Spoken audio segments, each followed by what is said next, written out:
பனையை மீட்டெடுப்பதற்காகவும் பனை சார்ந்த வாழ்வியலை மீட்டெடுப்பதற்காகவும் பனையர்களுடைய உரிமைகளை மீட்டெடுப்பதற்காகவும் நமக்கு பல கனவுகள் இருக்குது. அந்த கனவுகளை மீட்டெடுப்பதற்கான ஒரு விழாவா ஒரு துவக்கமா இந்த திருவிழாவை நம்ம தொடர்ந்து நடத்திருக்கோம்.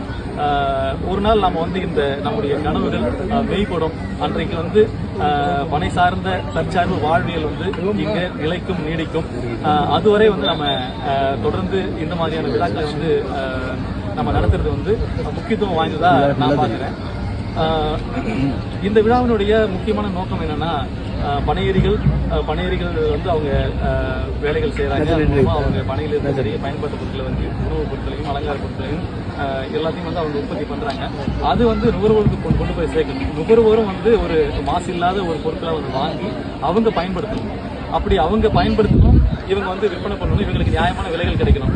இவங்க 2 பேருக்குமே ஒரு உறவு பாலத்தை உருவாக்கும் இந்த பனை திருவிழா. அது மட்டும் இல்லாம ஒரு சுற்றுச்சூழலுக்கு மாசு இல்லாத ஒரு கொண்டாட்டங்களை இங்க நம்ம முன்னெடுத்திருக்கோம்.